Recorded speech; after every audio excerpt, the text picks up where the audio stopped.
Thanks for joining us on The World Now. Let's begin with the latest happening in Japan. The four leaders of the Quad, the United States, Japan, India and Australia, are holding an in-person summit in Tokyo today. The informal group is widely seen as part of the U.S. efforts to counter China's reach and territorial claims in the Indo-Pacific region. Now, North Korea's nuclear ambitions and the war in Ukraine are also expected to be among the issues on the table. The tension in Taiwan also hangs over the summit, as President Joe Biden says the U.S. would intervene militarily if China attacks the democratic island. We have details in this report.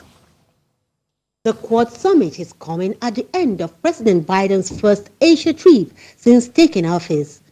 The four Quad leaders wrapped up today's summit with a joint statement that vowed their steadfast commitment to a free and open Indo-Pacific that is inclusive and resilient. After having largely fallen apart in 2008, the Quad was revived in 2017, and the leaders met for the first time last year.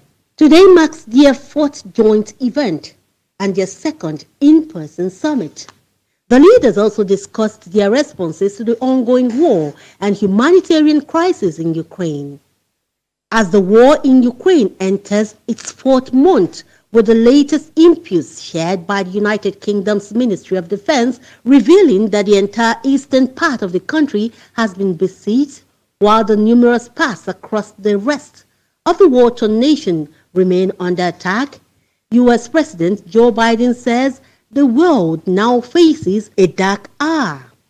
While Quad leaders will be looking to present a united front, there are differences. India is the only Quad member so far that has refused to directly criticize Russia for the invasion. In his opening remarks at Tuesday's summit, India's Prime Minister Narendra Modi did not mention the issue. Australia's Prime Minister Anthony Albanese, on his part, emphasized his country's commitments to regional security and climate change. My government has already committed to a greater focus on Southeast Asia, including the appointment of a special envoy for the region and $470 million in additional foreign aid over the next 4 years. We're going to stand for the shared values and the shared vision we all have. You know, shortly before Russia launched its invasion, my administration published our Indo-Pacific strategy to advance a free, open, connected, secure, and resilient Indo-Pacific. Russia's assault on Ukraine only heightens the importance of those goals. The fundamental principles of international order, territorial integrity and sovereignty, international law, human rights, must always be defended, regardless of where they're violated in the world. The Quad leaders also condemned North Korea's recent surge in missile testing, calling for an end to violence in Myanmar, where the military seized control in a coup last year.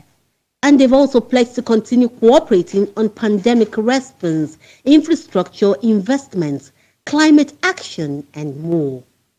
Ensuring that technologies of the future are governed according to our values. But in a short time, we've shown the Quad isn't just a passing fad. We mean business. We're here to get things done for the region, and I'm proud of what we're building together, and I look forward to our vital partnership flourishing for many years to come.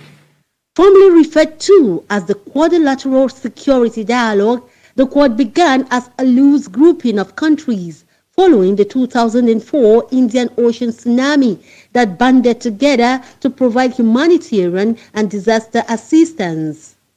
The group fell dormant before it was resuscitated in 2017. Since then, the top leaders have gathered for the fourth time. They met once in Washington last September and twice virtually in less than 2 years.